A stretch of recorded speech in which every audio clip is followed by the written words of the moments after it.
Bueno, muy buenos días. Voy a dar inicio a nuestro tercer CIPA, el cual pues he titulado Hablando de Economía Política.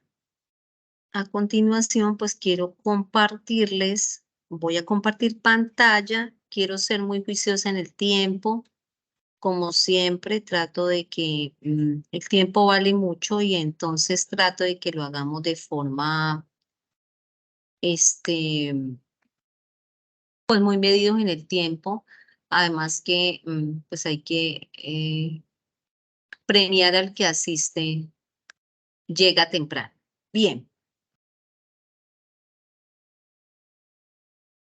no sé si me está escuchando bien, Jimena, por favor, para que me informe si me escucha y si está observando mi pantalla.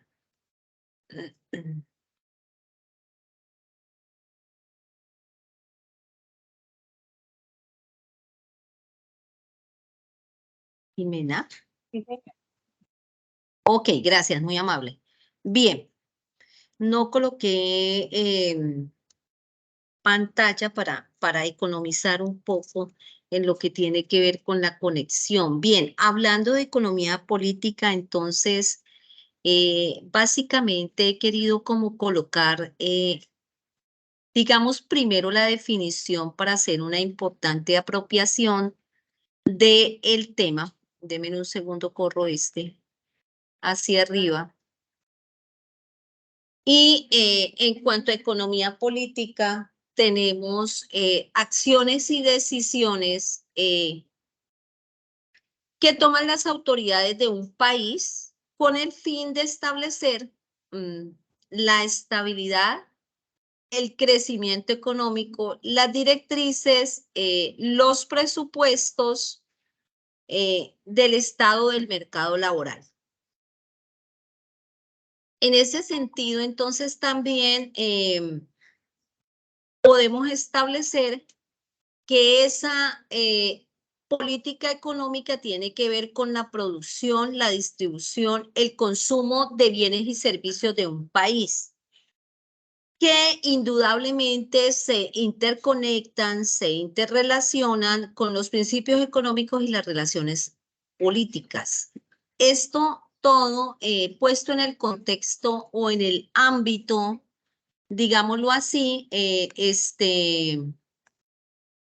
en el ámbito económico de un país, de una nación. Bien, perfecto.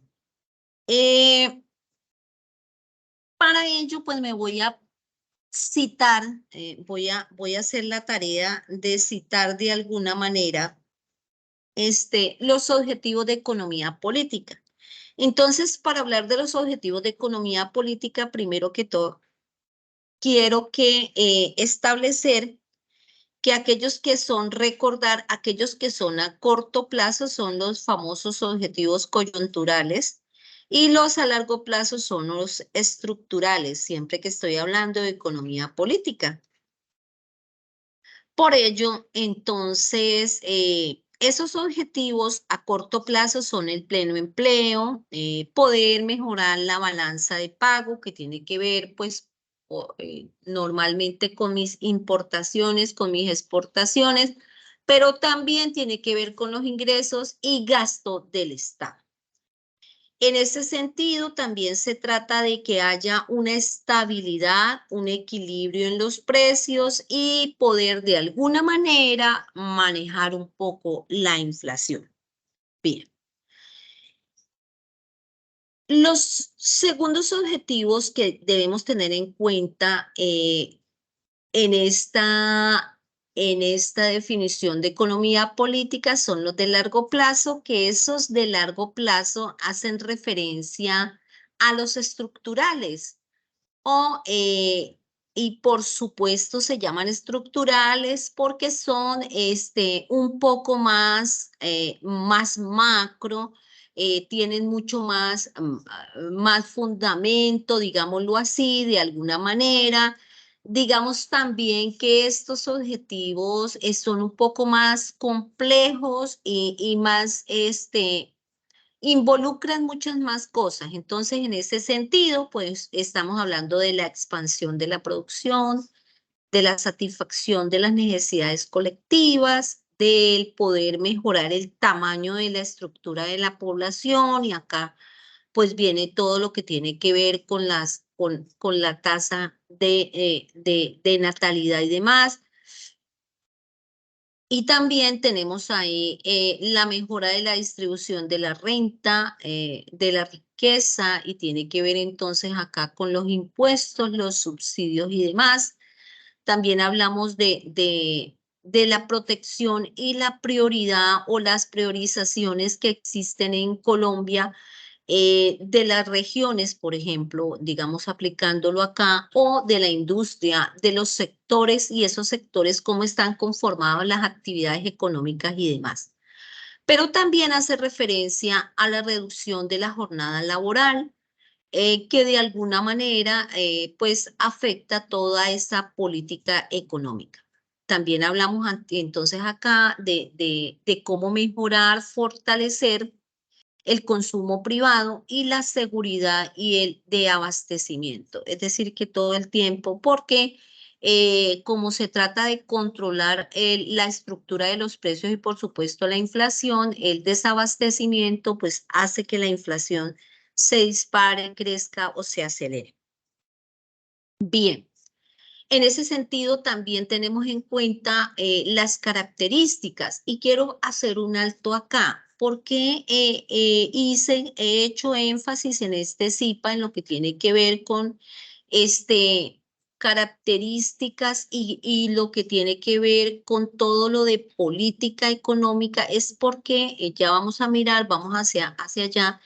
El centro de esta actividad, ya de la última actividad, este es nuestro último CIPA, que está encaminado a fortalecer la actividad 5 de este curso de Economía y Finanzas Internacionales. Perdón, discúlpeme. Este, mm, He tratado como de hacer primero una conceptualización, y posterior a la conceptualización, pues tener algunas cifras que vamos a trabajar ahora de la economía política para Colombia. Esto con el fin de ir fortaleciendo, ir enriqueciendo la actividad que tenemos que hacer para esta fase, que tiene ese nombre, tiene el nombre de economía política.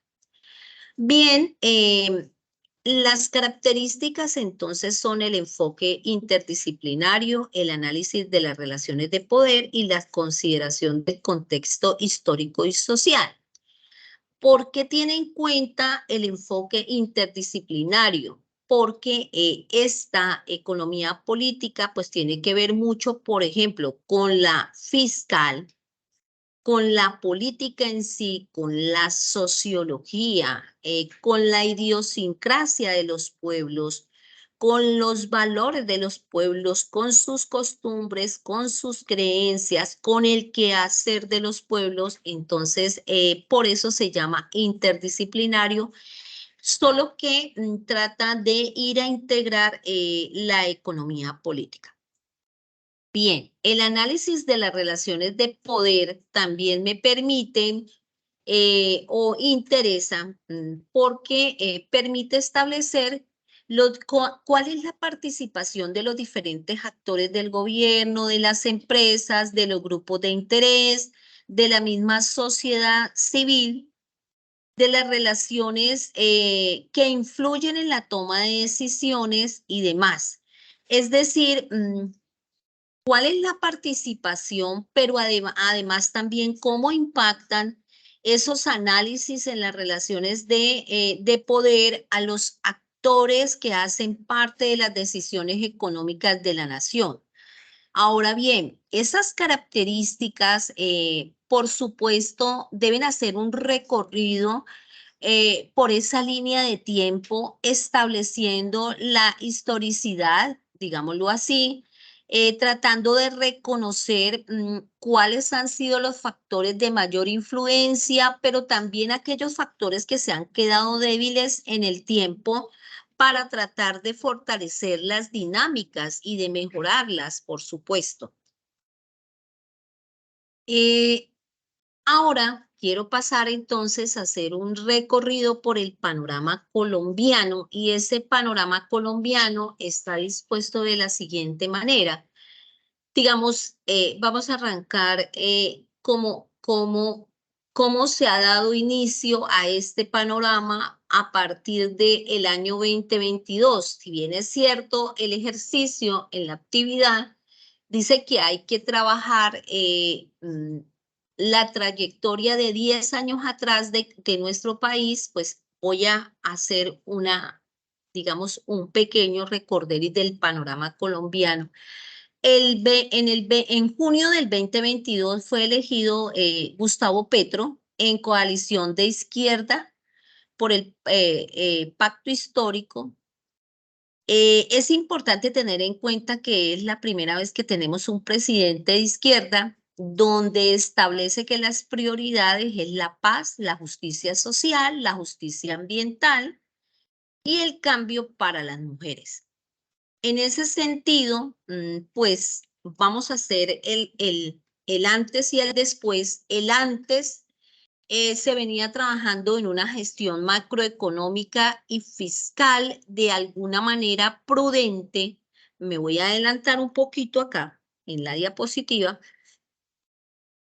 Cuando hablo del aspecto macroeconómico versus política fiscal, entonces el aspecto macroeconómico me está de alguna manera determinando, identificando los cambios en la producción, en la inflación, las tasas de interés y los tipos de cambio en la balanza de pagos. Es decir, que entre otras cosas está determinando cuál ha sido digamos, esos movimientos y esas fluctuaciones que se han podido presentar, no solo en los sectores productivos, sino también en los precios, en la tasa de interés, que por supuesto afecta el consumo y en los tipos de cambio porque tiene que ver aquello con aquello de las famosas remesas, pero además también tiene que ver con la importación y la exportación y que por supuesto rezarse o tiene unos impactos bien marcados en la balanza de pagos. Además, el aspecto macroeconómico también lucha, gesta la reducción de la pobreza, que haya una equidad social, que algunos lo consideran como una utopía, pero pues digamos que ese hace parte de las metas de los gobiernos y que haya un crecimiento sostenible para unas políticas, a través de unas políticas o unas bases sólidas. En ese sentido, pues podemos entonces hablar de la política fiscal, que esa política fiscal pues trata entonces de administrar y gestionar los impuestos directos e indirectos. Recordemos que la única renta del Estado son los impuestos. Están los subsidios que los reparte a través de los subsidios el gasto social y las transferencias a los hogares para educación, salud y de alguna manera disminuir la pobreza y la desigualdad social. Bien, entonces con este contexto, ahora sí quiero que nos devolvamos un poco a las prioridades del Estado y dentro de las prioridades del Estado, pues el Estado ha dicho justicia social, entonces cómo impactamos la pobreza, la desigualdad y demás, pero también cómo vamos a trabajar la justicia ambiental y mucho tiene que ver entonces con la responsabilidad social de las actividades de las industrias y de las empresas. La historia macroeconómica, digamos que todo el tiempo se ha tratado de sostener estas bases, pero además también se ha tratado de que esa política sea mesurada, la política fiscal, el manejo de los impuestos, de los subsidios, ¿cómo se llama eso? De la rigidez, de la seguridad social, de alguna manera tenga, este, digamos, un manejo flexible. Por ello, se establece un tipo de cambio flexible para Colombia o flotante, basado en una regla fiscal moderada, que también vamos a hablar de la regla fiscal moderada. La idea es que pueda resarcir, impactar con una estabilidad macroeconómica, un ingrediente clave pues para reducir la pobreza. Y esa estabilidad macroeconómica, pues, no la da indudablemente, pues, nuestra productividad, que debe estar articulada, con los impuestos, ¿cierto? Con toda la normatividad fiscal, pero además con toda la política económica. Voy a hacerme una adelantadita acá también. Entonces, hay unos aspectos relacionados. Cuando yo hablo de cambio flexible o cambio flotante, entonces estamos permitiéndonos hablar de un sistema abierto en el que los precios se impulsan por la especulación de la oferta y la demanda. Y hablaba ahora de cuando un producto tiene escasez, pues los mercados especulan y lo que vamos a encontrar son productos demasiado costosos o por el contrario, vamos a encontrar ofertas que nos van a permitir de alguna manera hacernos al producto con mayor facilidad. Bien, esos cambios afectan mucho los mercados de las actividades, de los productos, de las actividades y por supuesto de los sectores. Cuando hablamos de la regla fiscal, esa regla fiscal lo que trata es de establecer, limitar, encasillar el gasto público del gobierno, tratando de que sea medido, mesurado en un largo plazo.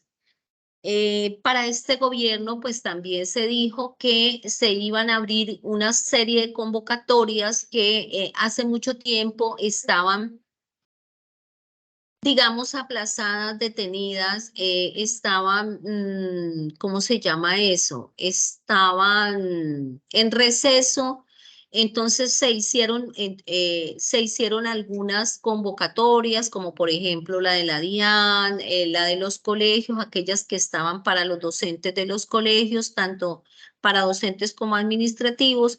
Eso hace que se dispare un poco el gasto oficial o el gasto público. En ese sentido, me voy a la última parte que establece que realmente el PIB creció 7.3 en el 2022, pero recordemos que veníamos de un hecho pandémico, que también teníamos otra situación y es la actividad, una inflación, digamos, veníamos operando con un potencial un poco como muy subjetivo porque nos enfrentamos a una inflación acelerada y a un alto déficit en la cuenta corriente, pero además traíamos un consumo reprimido, vuelvo y lo digo, por hechos de la pandemia, teníamos la política monetaria y fiscal, estaban de alguna manera contraída, lo que tiene que ver los impuestos, digamos los subsidios, toda la política de la moneda y demás, con una demanda externa débil, un Producto Interno Bruto que oscilaba que ha venido oscilando entre 1.4 y 1.7 para el 2023 y que de alguna manera ha tenido que reinventarse, redirigirse para el manejo de los desequilibrios internos y externos. Se prevé entonces que para el 2024 haya un incremento del 2. Ustedes dirán y estarán pensando allá, bueno, de 1.7 a 2 la diferencia no es nada, porque estamos hablando en cifras decimales, pero para una economía es muy importante. Usualmente estos índices se mantienen en un solo dígito. Para el 20, por ejemplo, en el 2015, que fue cuando tuvimos una bonanza de alguna manera, tuvimos un crecimiento del Producto Interno Bruto de 3.2 por aquello de una bonanza cafetera que tuvimos ahí. Lo que se espera entonces es que se acelere la demanda externa y que haya un manejo, un equilibrio entre la inflación y las tasas de interés que disminuyan, que puedan estar con tendencia a la baja. Bien, digamos que hice como el abrebocas para poder entrar en esos dos temas y por eso estoy corriendo la diapositiva con el aspecto macroeconómico versus política fiscal, que es cómo se articula pues todo el desempeño económico con la renta del Estado para, digamos, poder trabajar la política económica. ¿Qué aspectos ha relacionado? Bueno, los cambios flotantes que son abiertos, pero que de alguna manera permiten un manejo, digamos, un poco más hacia los mercados, pero que indudablemente pues impactan muy rápido esos mercados porque son las fuerzas que vienen de la oferta y la demanda. Lo mismo en cuanto a la regla fiscal que ha tratado de sostener un gasto moderado. Bien, en ese sentido, entonces, hablamos del panorama colombiano en cuanto, digamos, eso es lo que sucede a corto plazo. Ahora hablamos de los retos estructurales.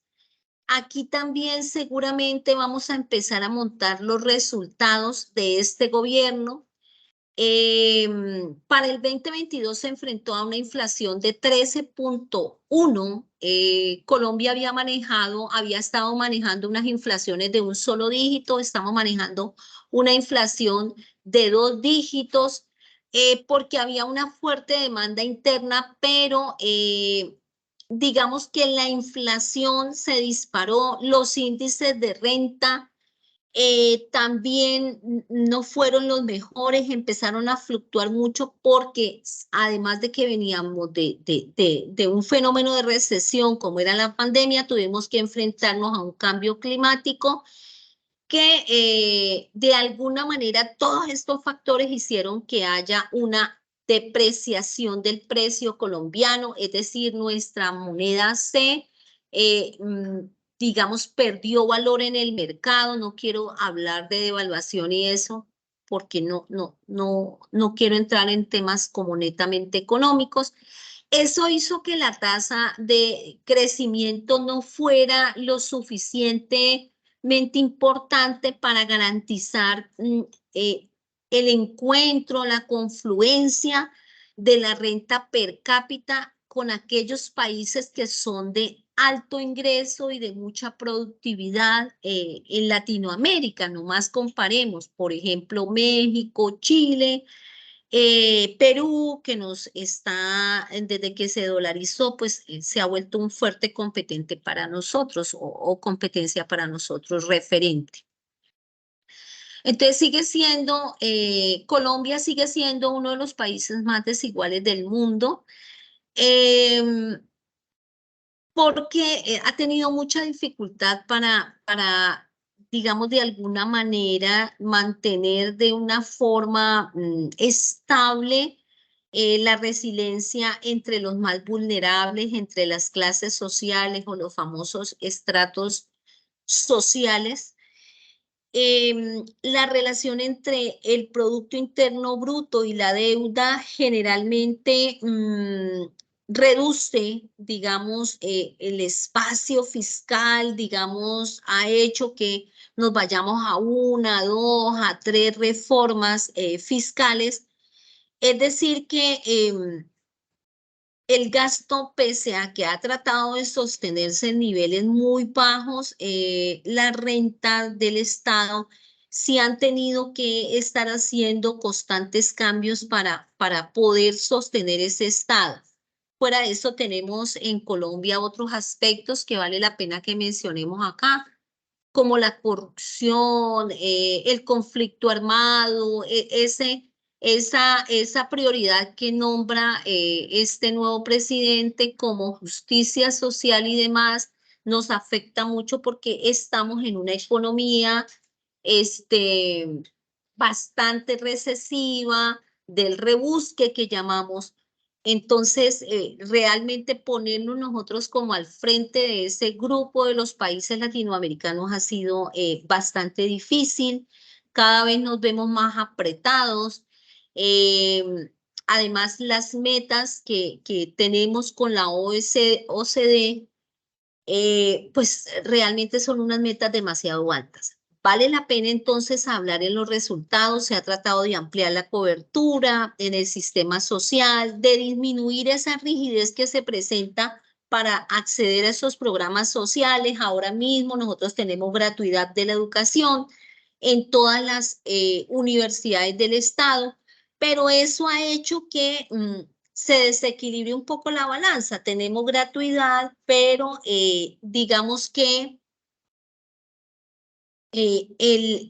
¿cómo le dijera yo? Esas transferencias para las universidades no han aumentado. Entonces, claro, pues vamos a mejorar los índices de cobertura educacional, ¿cierto? Pero no hay mejoramiento en las transferencias para las entidades del Estado. Eso hace que éstas tengan dificultades para funcionar.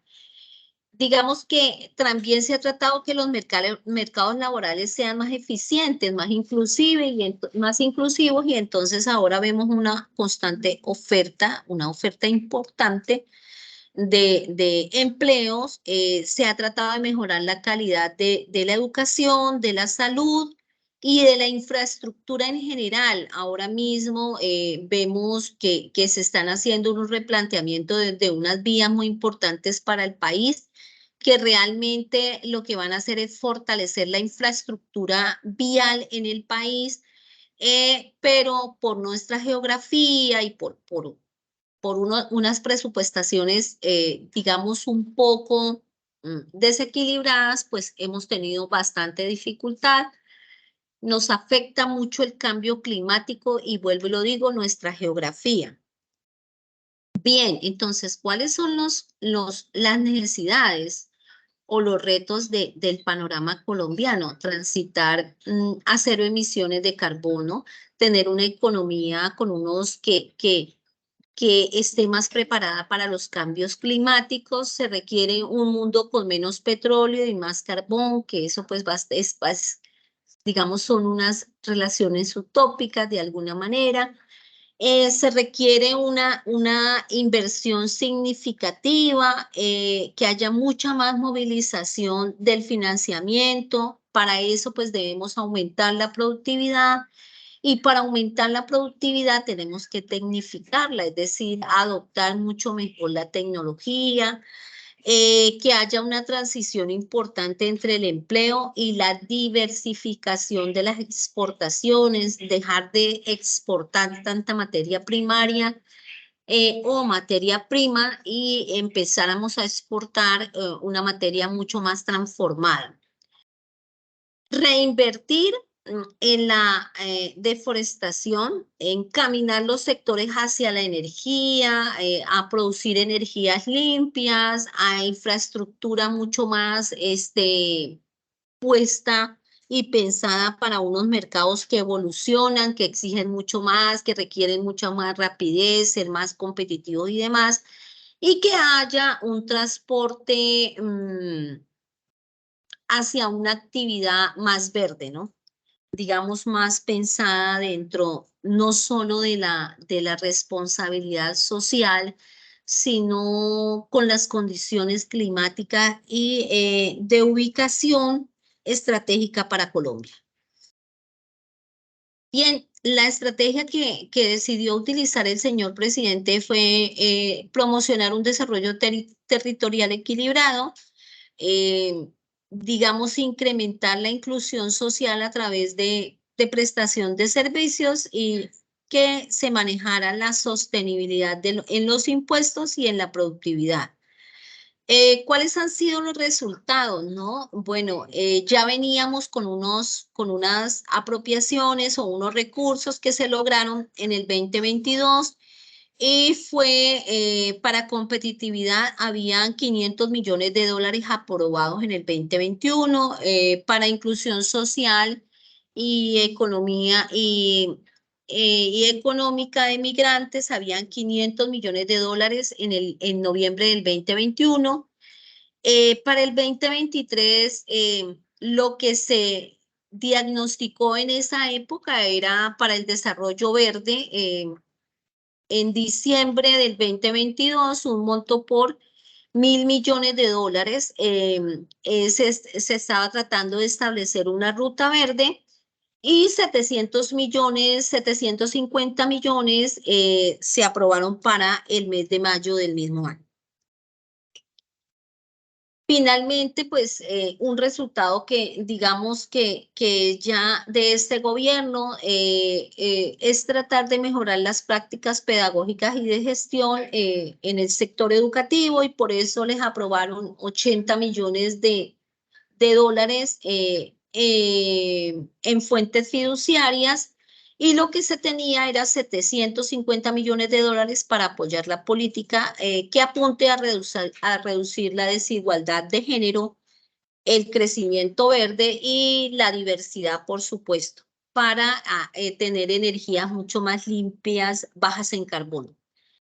Estos programas comprenden 24 actividades que incluyen un aspecto económico importante para el país, apoyados en el capital social.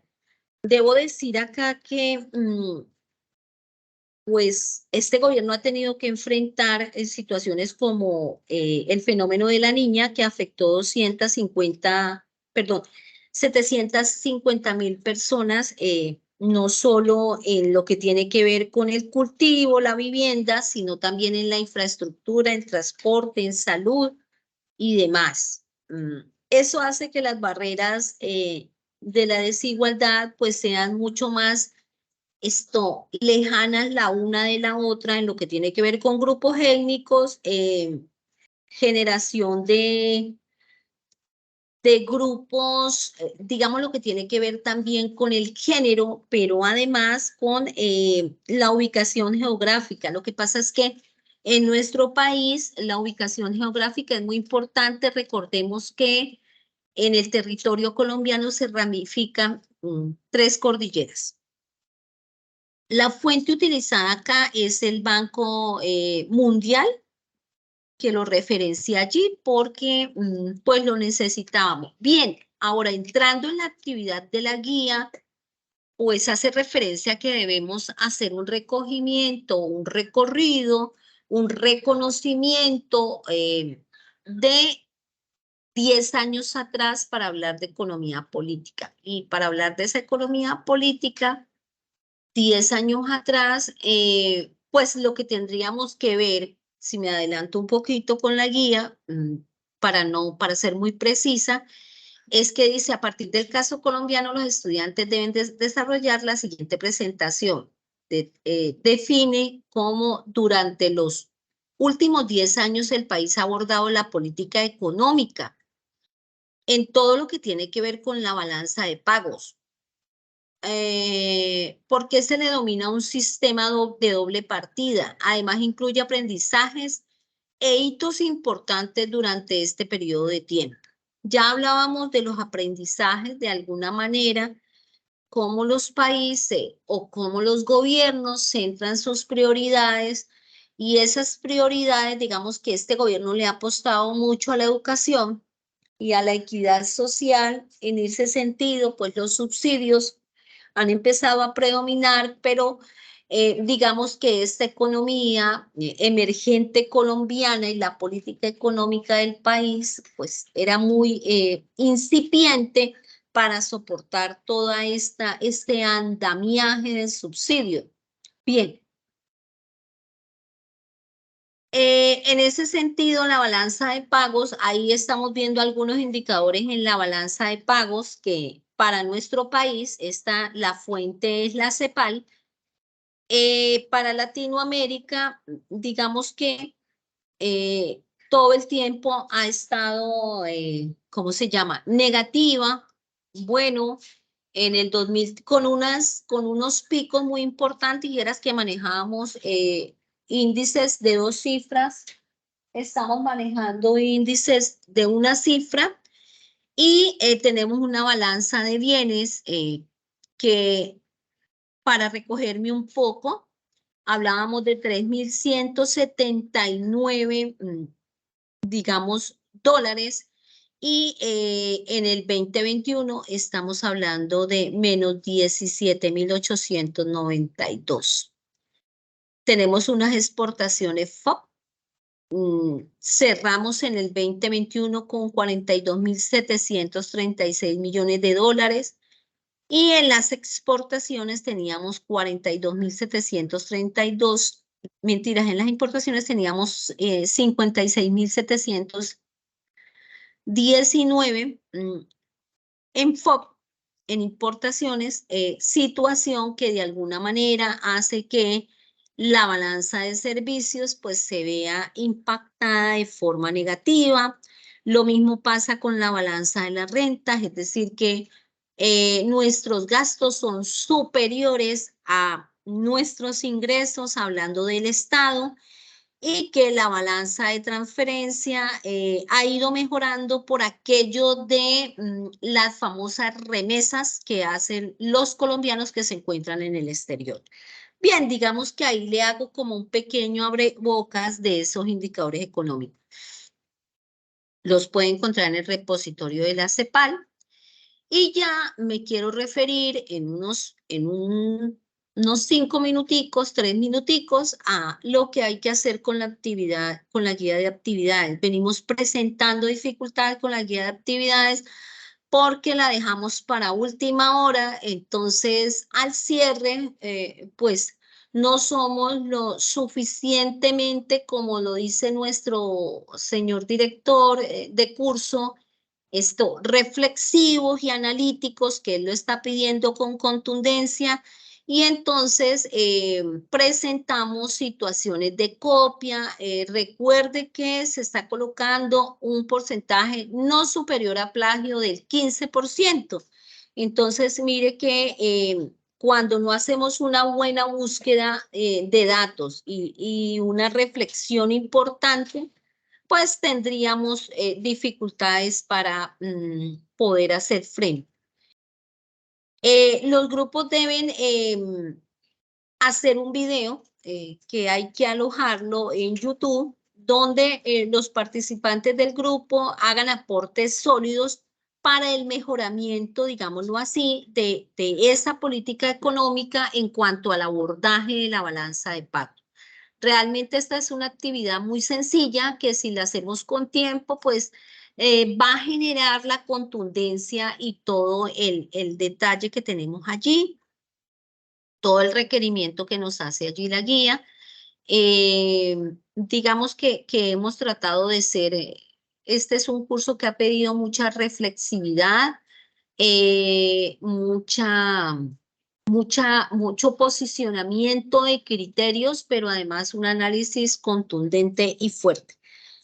Bien, es como eso básicamente lo que tenía para decir. Y aquí dejo como unos aspectos claves en cuanto a la balanza, ¿no? La balanza, pues, aparte de que controla la balanza de pagos, aparte de que controla el ingreso y el gasto, pues también debe mirarse como ese mecanismo o esa herramienta que me permite conocer las importaciones y exportaciones FOB. ¿Cuál debería ser? O sea, quisiera como dejar esto último de reflexión, la importancia que tiene la balanza de pagos para poder ustedes hacer ese informe, ensayo reflexivo que está pidiendo la guía. Me devuelvo un poco. Quiero devolverme un poquito acá para terminar en lo que tiene que ver con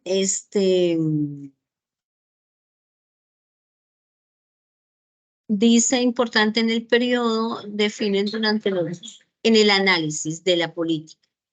Entonces, en lo que tiene que ver la importancia de esclarecer cuál es la prioridad de la nación Y pues la prioridad tiene que relacionarla, discúlpenme por el ruido, la actividad tiene que relacionarla con el informe tiene que relacionarlo con la prioridad del Estado y los índices de superávit o de déficit de las economías.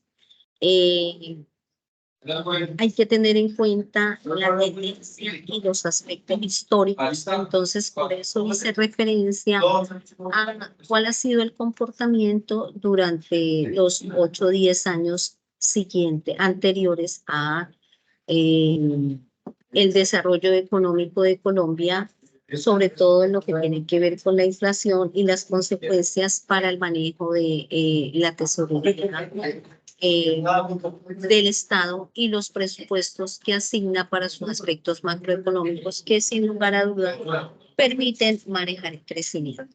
Bien, miramos que hasta ahí estamos finalizando nuestro CIPA, que quisiera preguntarles si hay algunas dudas, preguntas, proposiciones, varios.